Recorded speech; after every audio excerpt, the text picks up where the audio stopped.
ไปแล้วปลาทูค่ะน้องตัวบะหมักมันข้าวเดียวมันมีปากในคอข้าวเดียวเบิดบ่ค่อยเลยมากแน่นี่กินเลยจ้ะแล้วบอกปลาทูนะเอาเก็บไปเฮากินไว้กินนะโอ้ไปฝากคนอื่นก็ได้เอาโอ้ยมุนเบิดเลยหัวเข่าค่อยนี่แล้วก็นั่งใกล้ๆแล้วเขาได้ให้ต้อยโมเดลลางกระบักต้อยเอามุนเบิดเลยหัวเข่านี่มือนักบ่ที่แห้งเนาะมือนักบ่น่ะปากว่ามือถึงนะโอ้หมอเลย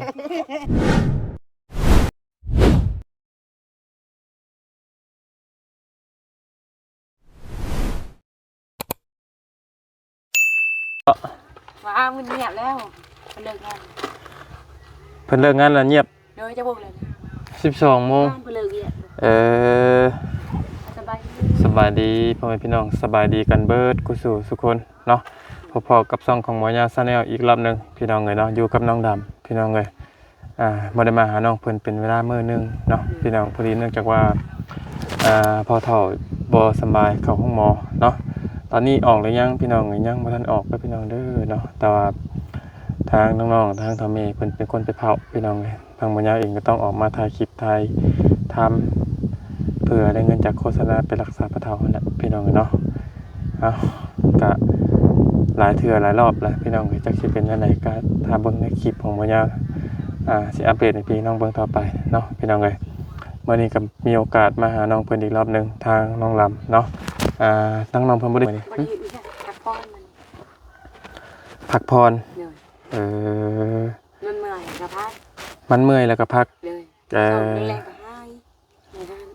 ช่วงแรงหายอยู่ไสนะเอ้า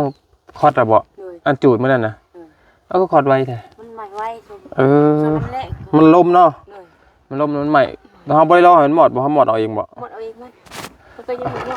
เฮาเอาน้ำหมดเอาบ่เมื่อวานนี่ให้บ่เตียงจักสอบเมื่อวานน่ะสอบนึงก็ให้น้องมาสอบนึงให้น้องไปสอบนึงบ่ลี่เบิดอ่ะบ่เพิ่นให้เงินเท่าใด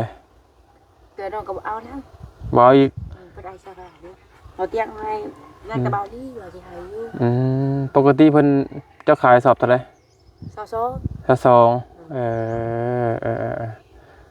เป็นล่าอีไม่ล่ามาล่าด้วยของเจ้านั่นหายเรียบร้อยแล้วบ่ยับขึ้นอีกแล้วล่ะยับขึ้นไปคัดอันนังงามๆมื้อนี้ไปเอาไว้เรากลับน้ำแล้วมื้อนี้น้ำแหละยับอีกแต่ว่าพอเราตั้งกล้องได้นี่ขี้เป็ดบ่ใหญ่ๆนะนะใหญ่ดิขี้เป็ดเนาะขี้เป็ดเจ้าบ่ขี้ไก่อีแม่ขี้เดียดโอ้ขี้เดียดอดเอาแล้วเนาะแรกเพิ่นเลิกกินข้าวมานี่ตีนไก่ภายในมานะการมีเด็กทุกอย่างแล้วครับบ่อูลิทั้งภาวะแสนท่านได้มาบ่คนคุยถึงมาว่านี่ก็บ่ได้มาบ่เพิ่นเป็นหยังได้บัดเนาะพี่ฮอดเพิ่นแล้วพี่ฮอดเพิ่นอยู่คิดว่าคนก็เป็นบ่เจ้าก็สร้างเป็นเนาะมีแต่อ้ายกับน้องๆเพิ่นนี่บ่มามื้อนี้กระบะอุลิกระบะค่ำเพิ่นเมื่อเพิ่นแล้วจะนอนไสมื้อนี้นะนอนนึงอันเจ้าเด้ไปนอนเฮือนใหม่เจ้าไปนอนเฮือนใหม่แล้วไปนอนเฮือนใหม่เป็นตอนนี้เพิ่นไปอยู่ไสตอนนี้ไปอยู่เฮือนใหม่เราทิ้งตอนนี้น่ะบ่ได้อยู่แล้วนี่นะพอไปกับมันเวียนนี่บ่ไปเที่ยวมาพอไปเที่ยวที่ถอยพุ่นกลับไปกินข้าวอยู่พุ่นบัดทานเพิ่นได้บัดนี้เพิ่นแล้วบ่แล้วเราเครื่องแม่ก็สิมาก้อนพุ่นทำเลยเพิ่นก็คุ้มเครื่องของกองเมื่อเด้มื้อนี้ว่าจิตเด้มาจ้าเพิ่นเมื่อจักมื้อเลยนี่3 มื้อนี่3 มื้อล่ะมื้อที่อยู่ที่1นอนมารับเป็นอะไรนอนมารับจักเพิ่นก็บ่เพิ่นย่านบ่ก็บ่ย่านแล้วเพิ่นไปเพิ่นก็เพิ่นได้ไผบ่คืนเพิ่นไปว่าดังให้กินข้าวย่านแล้วนอนบ่รับนะเฮาบ่ทันได้ดึงเด้ทานจะใหม่เลยย่านเมื่อยคือ คือว่าแล้วเดี๋ยวนี้เพิ่นเจ้าของโรงงานเพิ่นบ่ให้ถ่ายทำเนาะเอาเป็นหยังเนาะคือว่าความฝันเจ้าอีกไล่ละบ่ นั่ง คือว่าอยากได้รถถีบเป็นจังได๋คือได้รถถีบ กี่บริกี่ทางเลย พอดี เป็นหมู่บ้านเมืองหมู่มีที่อยากได้รถจักรเพิ่นจะได้รถถีบ อายไปยัง ปากแตกเมียตบ งานเนี่ย ฮะ งานเนี่ยเนาะโหดนะ โอ้เมียโหดได้เมียข่อย เป็นไรต่อยเลย ต่อยเลยต่ำเลยมาพิษหูเขา โดยเฉพาะชกกระเตะไปเจ้านาง แม่นเป็นได้ไดแล้วบอกจากครู่ว่าเป็นหยังคือบ่เอารถจักรคือได้รถถีบ ไม่ได้โดนถีบเลยจากขี่บ่เป็น รถจักรน่ะขี่บ่เป็นลองเบิ่งแล้วบ่ขี่บ่เป็น รอบึกแล้วน้องก็เคยล้มในขี่ ไปลองรถไผ รถหมู ไปลองรถหมู่ หมูก็ไปนำ ปีนท้องปะงางเลย ไอ้เก้ยกับ โกยวันนี้อยากได้รถถีบมันเมื่อยขี่รถถีบน่ะ กับเมื่อให้ขี่ไปขี่มา ขี่เป็นอยู่บ่แล้ว โด ถี ย บ มันลงนอนมันก็ปล่อยไปนั่นแหละบ่ได้อันนั้นไปใส่ผ้าเอื้อยยังมันไกลเกิน ได้อยู่ที่ขี่รถถีบได้บ่ ได้ ได้เนาะ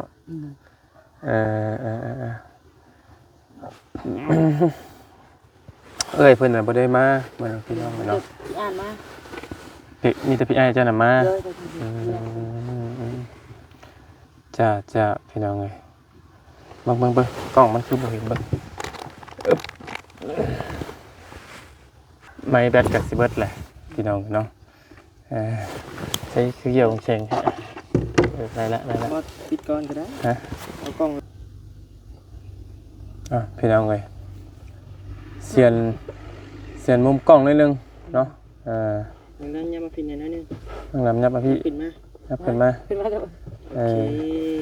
ลูกเรายังอยู่เนาะพี่น้องเอ้ยแค่ได้ขนมมาได้ใช่นี่ใช่ก่อนนี่ อันนี้ก่อนค่ำเป็นเราเอียงก็ค่ำเลยค่ำเอายังลืม จำได้บ่ทุกคนนี่บ่ชื่อ กับประจำไปได้ คอยซื้อในได้ข่อย หมอนิ้ว อันนี้เด็ด จำได้อยู่ ยาวตัวใหญ่ยัง เรื่องเยอะ ปากเบ้ามือถึงได้เดี๋ยวนี้งานได้ รูปท้องครับผู้กี้นี่ อ้าวมวน ม่วนบ่ ลวดเราอ่ะ กินลาย จินลายอยากได้สีหยังเราถีบนะ สีผ้า สีฟ้า เด้อ มักสีฟ้าอีก เด้องานสีผ้า สีไฟฟ้าเนาะสี เอารถถีบจักอันรถถีบตัวเป็นญี่ปุ่นน่ะเด้อ เอ้บ่ได้ สักนั้นพี่สักนั้นพี่แต่ว่าราคาก็สินักนิดนึงตัวญี่ปุ่นนะพี่น้องเนาะเพราะว่า กับบ่ต่างกันหลายนำพัน แต่ว่ามันสิขี่ทนแล้วก็ขี่มันบ่เมื่อยมันมอนดีเนาะคำคือตัวก็เอิ้นอย่างนั้นน่ะมันจักพี่ไว้พอเดียวพี่นะบ่ยาวเคยซื้อไปอยู่เคยซื้อหลายคันแต่มันใส่บ่ทนนะพี่น้องแบบคล้ายๆมันเป็นของจีนของเบียดบ่ว่านั่นนะต้องขี่ตัวญี่ปุ่นของพี่ขี่นะคักกันนะขี่จนกระดูกขโมยทั้งบ่พี่บ้านเมืองบ่อยากได้รถถีอันจะได้รถจักรเนาะเพิ่นจะได้รถถีตาย ขี่บ่เป็นบ่ ก็ขี่บ่เป็น เคยล่มปีนท้องปะงางเลย เก้ย2คน พับโมอีกฮู้บ่คุ้มเด้ นอนจักโมงแต่ละมื้อจ้ะ มันกลางคืนนะก็นอนไว้อยู่ ก็นอนไว้อยู่ตื่นจักโมงจังหวะนี้ ตื่นเช้าตื่นแต่4:00 น ตื่นแต่ 4:00 นบ่ได้ไปนอนน้ำเอื้อยบ่ บ่ จะนอนอยู่พี่เนาะไปนอนบ่รับคือกับเอื้อยนะมันบ่ลึก มันบ่ลึก มันเคย ตะกี้กินข้าวน้ำเอื้อยน้ำหยังน้องเธอกลับพอได้กินน้ำเอื้อยวันนี้สิไปกินน้ำไผบัดนี้ กินผู้เดียวเลย กินเองเนาะ สิงอยเงาหน่อยนึงเนาะ ก็สิ สู้ๆเนาะ ก็สิเงียบได้นึงแล้วเพอเอื้อยบ่อยู่เด้ ไป เนาะ ยังไงนะ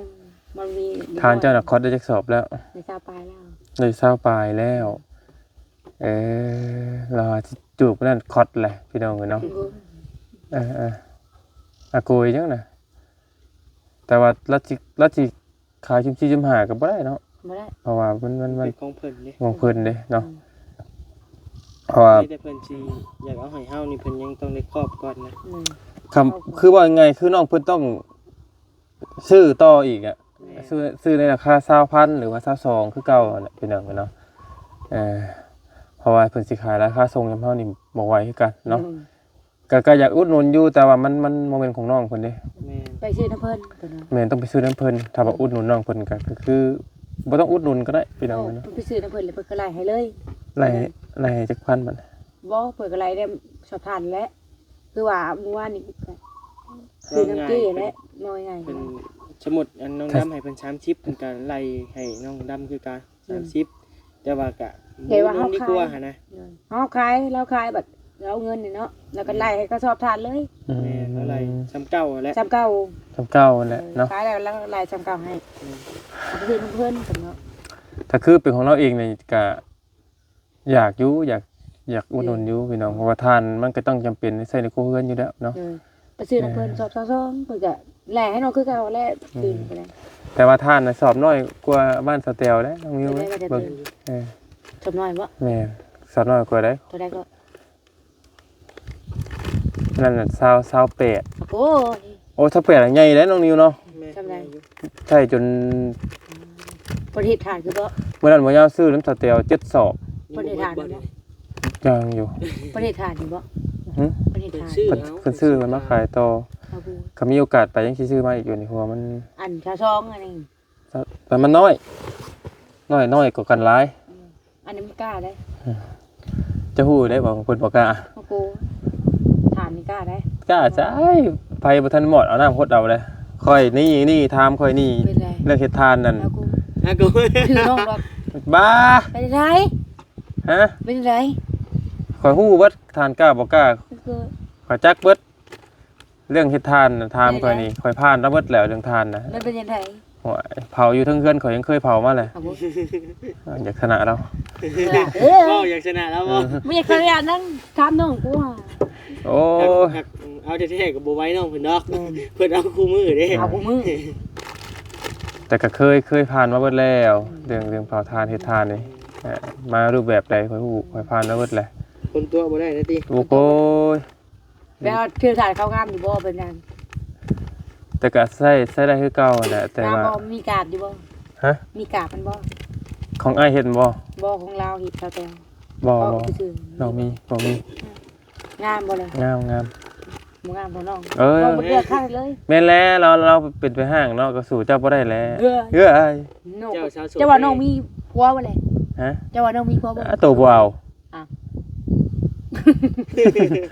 อ้าวว่าอย่างนั้นแหละเราก็เป็นเมียห่างน้อง เออ จะเห็นน้องเอาผัวเลย แล้วตัวบ่เอาแล้วก็จังว่าตัวน่ะงามกว่าเราอยู่แล้วก็จังว่าติงย่องตูได้นี่น่ะ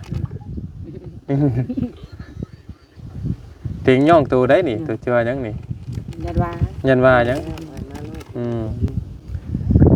ยันว่าใคร พี่น้องเอ้ยเนาะพอดี คนรอ ไปจะมียัง ทางลมมวนลมหัวกับน้องเพิ่น แม่นแล้ว พี่น้องเอ้ยเนาะก็คือ ก็ได้ พบ ว่า ยัง ว่าหยอกซื่อ บอกก็จะสั่งไป ว่าใช่เนาะเห็นใช่บ่ดีเรื่องสิก็ก็บอกบนน่ะ คิดกับว่าว่าได้หยัง บอกโอ้มื้อนี้ บ่บอสบ่หรือบ่โอลิ บอกโอลิ อืม ลืมบอกโอลิเพิ่นว่าหยอกเนาะ เออ เพิ่นไปส่งหาเพิ่นสิให้เอ้ยเอาแล้วมันขี่รถจักรพาเอ้ยเฮาบัดไปหาเอาหยังมา อืม จะเป็นบ้าบ่หยังมาก็บอกจริง เออ แต่ก็ว่าเป็นบ้ายังได้บ่ ให้เกี่ยวจักไปเพิ่นได้ขามาเจ้ายังมา โดยเพิ่นจะให้เจ้าไปส่งเบานิวเลยยางมาบัดนี้ เออ เนาะเดี๋ยวเนาะเด้อว่า เพิ่นบันหยอกซื่อดอก แล้วว่าหยอกจะซื้อ พี่น้องก็ถือว่ามาหาน้องเพิ่นในรอบที่3มื้อนี้ แม่ ถือว่าเป็นในรอบที่3แล้วพี่น้องที่ เจ้ามีคนมาหาเอาเจ้าบ่ได้โอ้ยขายาวพุ่นเอ้ยสูงหลายพุ่น ทุ่งบ่เจ้าก็ได้ สูง160 เมตรถ้าพี่เพจ 160เมตร เขาโก้ยถ้าพี่เพจดูพี่เพจนี่ เว้าที่เพจนี่ใส่ มาเห็นได้ มาฮะ เห็นได้ เห็นอยู่ไสอยู่ เป็น ไส ในวัดดีว่าเหรอ โอ้เว้าไปได้เลยบาดตา ที่เป็ดบ่ได้สูงนะเฮ้ย เห็นบ่เห็น มื เย อ อะ มัน เถ ก็ อะ ใหญ่ปากมันน้อย เฮ้ยเห็นในโทรศัพท์แหละ โนวาลี ก็ว่าดีแหละครับบ่ได้ว่าหยัง โนวาลี บ่เล่นบ่ โดย บ่ได้มีหยังเฮ็ดได้มื้อนี้เนาะ โดยบ่มีอย่างมือไงกับพักไปที่คงเฮงตัวเองเนาะ แนวมันแหละไผสิคมเห็น ตายกับพี่น้อง ดู ย่องอยู่ ได้บ่ไปย้อน ก็อยากไล่บ่ซะ บ่แล้ว แน่ บ่ เนาะ ฝากเลยตัวเองเนาะโอ้ยนอนิวตายไปสิ สิย่องอยู่ตายไปก็ย่องอยู่โอ้น้องดำเฮ็ดทานเก่งก็สิเว้าอยู่ เราเป็นคนดูมันได้น้องดำก็ย่องอยู่ ย่องกันแหละเนาะ แต่ก็บอกเก่ง ขนาดบ่เป็นหยังก็ยังย่องอยู่นี่ อืม เก่งอยู่ก่อนมื้อเช้าเลยกระจุดขี้เขาถ่วงหลายโพดมากันเลยโย อืมไผถ่วงอ่ะ บ่ลี่ บ่ดี บัดนี้ก็จุดบัดนี้บ่จิตกระเป๋าคับนั่นจุดบ่บัดนี้น้องก็มันเกี่ยวมันแตกน้องก็ตกใจเลย อืม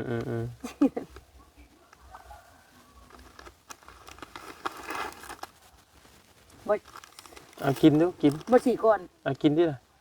กินมันเครียดเลยจ้านี่นะ กินแล้วเครียด มันแค้น โอ้นึกว่าเครียดในกันนะเอ้ย อันนี้ อืม กินก็อิ่มแล้วบ่สิก่อน ได้อยู่ได้เอ่ยจะมานะ มันเป็นเอื้อยเขาได้ เอาเห็นบ่ เอื้อยเขาพี่น้อยปานนี้ เอ้า อันนี้อยู่ได้กินอีกอันน่ะเพิ่นนำมาหาในบ่าหมวย6เพิ่นแล้วเพิ่นเอามาผากมาต้อนนี่คำกินประพวงบ่ทันกับแบ่งหมู่คู่กินนำเด้อ แม่แบ่งเอื้อย เห็นเราแบ่งอยู่ แบ่งอยู่บ่ เราบัวเราเลี้ยงเฮาเลี้ยงเคยใกล้กับแม่เด้ เพราะว่าเรากินบ่เบิดดอกพี่น้องเอ้ยกินเบิดมันบ่ทันดอกเนาะ ดูเถอะก็ให้ข้าว อันยำก้อนอย่าเพราะว่าเตะตึกเขากันตึกข่อยกินเตะครบเลยพอเรากินบ่เบิดดอกเพราะว่ามันบ่ทันดอกพี่น้องเนาะหลายมึงเถื่อหลายคนมาเอามาต้อนคนละเล็กคนละหน่อย เดี๋ยวแบ่งกันนะ ปุ้นตลาดชิโน่ด้วยนี่เนาะ แซ่บอยู่น้องก็มากินน้องไปกินกับข้าว กินแล้วคือว่าแซ่บ เคยกิน น้องนี่เอาปลาทูมาให้นะครับก็จี้กัน น้องมากระทู บ่มัก ตีกับทู บ่มักก็บ่เอามาแต่เขาจี้แล้วบ่มักเอาไว้ แม่กระทูเอามากินนะ บ่ถุงเดียวมันหลายแหละ กระทูค่ะ เอ้าตัวบ่มัก มันข้าว ข้าวเดียว มันมีปากที่คอ ข้าวเดียวเบิดบ่ ค่อยเลยมากแน่นี่ กินเรื่อยๆจ้ะ แล้วบ่เอาปลาทูนะเอาเก็บไว้เฮา กิน ไว้ ร กินนะ โอ้ไปฝากคนอื่นก็ได้ เอาบ่กิน เรา หมด ซื้อ30,000บ่ได้นี่ ก็ยาแล้วเฮาบ่ให้ กินน้องมากกับทู บ่มัก กับทู เอาไปเก็บไว้เนาะกินข้าวจีนเออ เรื่องเราหมักเนาะก็สิ กับกระพุ้นนี่ มักจะมากินหยังที่สุด ฮะ ในภูเขานะ ไข่บักแตง บอก ก็ว่าแล้วกว่าจะไข่เนาะ อ กระทูเขาน้องมาก เพื่อกินอยู่บ่กุ้ง บ่เคย พอได้สำหรับบ่มักเนาะ บ่เคยกินดี กระทูมันเป็นแบบน้องบ่อยาก กุ้งนะ ดีได้เราบ่หมักแต่เราบ่เอานะเราถิ่มนะ แม่เราบ่มักเราบอกแล้ว แม่ดีอยู่ เอาไปยังเอาไปฝากคนอื่นนะ บินอะไรบินกับประชุกกับเบิ่งชม ทอดเอาคนทอดเอา เฮ้ยบ่มัก ป้าป่นจะปิ้งแล้วก็ยังเฮาอัน อาหารทะเลได้นี่ได้ เสียบใส่บักพริกเสียบบักพริกเสียบหัวบัวกระเทียมตำบาดเดียวอุ้ยบีบน้ำสักนิดนึง เนาะเอาดิ ตัวสิจักยังตัวเฮ็ดกินบ่เป็นเฮ็ดกินเป็นอยู่บ่ บ่อยากกิน เฮ็ดเลือดแปลงเป็ดกินเป็นบ่ เป็น เฮ็ดเป็นบ่เฮ็ดให้กินได้มามื้อน่ะได้แต่เป็ดใช้เป็ดเอื้อจังน่ะก็ซื้อมาเฮ็ดเป็ดได้เปลงนี่ เนี่ยมันอยู่แถวนี้กลับไปราคาที่นี่ แล้วขายตัวเท่าไหร่ ส่งแค่นั้น อ่า พวกอื่นก็เชื่อมเซนปลายไปเด้อ บ่ ราคาบ่แพงเดี๋ยวเป็ดบ่เอาอีกบ่เป็นให้มันระบายให้ดีกินเด้อ แล้วปลาจะเป็นบ่ แล้วก็มากินได้ ถ้าคั่วได้อยู่ก็กินได้นม แกงน้ำมันเป็นบ่แกงน้ำมันแกงน้ำมันก็เป็นอยู่เนาะพี่น้องเลยน้องดำคนเผาถ่านคนขยันเนาะตอนนี้ก็ยังอาศัยอยู่คนเดียวอยู่คนเดียวคากแรกบัดนี้พี่น้องเลยเพราะว่าเอื้อยก็ไปอยู่บ้านเบาสิงแต่ซ้ำแล้วอยู่ผู้เดียวดีบัดนี้แต่ว่าก็มาเยี่ยมมายามกันอยู่กับเพิ่นบ่ได้ปะบ่ได้ทิมเนาะอันนั้นเพิ่นคนเครื่องไปใช้ใส่ละ โอ้ไปกินเมื่อบ้านเพิ่น เพิ่นสิมาบ้านเพิ่น ไปกินมื้อนี้โอเอ็นเด้ อืม ตอกแรง มาบ่ได้ก็เมื่ออีก เพิ่นสิเมื่อบ้านเนาะต้องแรงบ่บัดนี้ จ้าพี่น้องเอ้ยมีแต่นั้นแหละพี่น้องกันเนาะก็ถือว่ามาเยี่ยมมายามน้องเพิ่นอีกรอบนึงมาเป็นกำลังใจให้น้องละเด้อสู้ๆเด้อไผมาก็ต้อนรับบ่น้ำเพิ่นดีๆบ่ม่วนๆนี่ล่ะเนาะก็บ่หยอกบ่หัวก็ได้หยอกได้เนาะหยอกได้อยู่พี่น้องเอ้ยเนาะเพราะว่าเนาะน้องเพิ่นก็เป็นคนซื่อๆเป็นคนตรงๆนะพี่น้องเนาะคือสูตรแล้วเด้คือจักเว้าหยังก็เว้าประมาณนี้นะพี่น้องเนาะบอกแล้วนี่กูบ่าวนี่อะไรเลยนี่ปากเบ้ามือถึงเด้มือคิดปับอยู่ก้อยแม่อันนี้นี่ห้าอยู่พลาสติกเองนี่พลาสติกไปใช้เมื่อใช้เมื่อดงพุ่งมันเป็นบ้าพี่พลาสติกเมื่อดงพุ่งใกล้ๆนี่บ่บ้านถิ่มไปแล้วบ้านเกิดอยู่พุ่งโอ้ยมุนเบิดแล้วหัวเข่าค่อยนี่บ้านก็นั่งใกล้ๆแล้วเขาได้ให้ต้อยบ่ได้ทางกระบักต้อยเอามุนเบิดแล้วหัวเข่านี่มือนักบ่ที่แพงเนาะมือนักบ่น่ะปากว่ามือถึงแล้วหมอเลยไฟเงาะตีขาดตีตัวปากว่ามือถึงปั๊บพี่น้องกันเนาะเพื่อมือเด้อจะไปเด้อมาแล้วไงบ้างขาควายให้กินได้มือขาควายให้กินบุญอยู่บ้านหลวงพุ่งบ่มือได้กินมือนี่ห่อกระต้มอันน้องดำศาสนายังก็ศาสนาพุทธนี่บ่ก็กินน้ำเขาเลยก็เคยกินแล้วก็ไปว่าเขาวัดเขาว่าเขาทั้งที่ทั้งอยู่ตีโอเคเนาะน้องก็ไม่เคยขับรถเด้อน้องก็ไปกินซื้อเขาบอกจ้าภาษาโอเคได้สาวน้องล่ะเนาะโดยจะดีให้บ่ให้เพิ่นบอกคลิปปังเด้อบ่ได้แข่งกันคลิปปังพ่อดูฮะฝากติดตามแล้วอันบ่ยาวช่องบ่ยาวเลยเด้อฝากติดตามช่องบ่ยาวเด้อ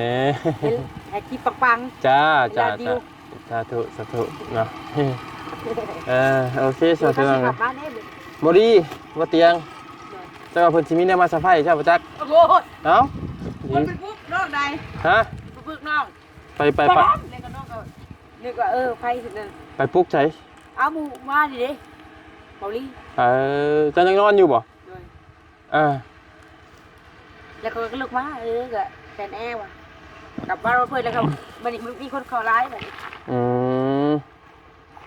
ไอ้กีปังจ้าถูกโดยดังไว้โดยขอบใจละลายเด้อทางมายาวตามเด้อโด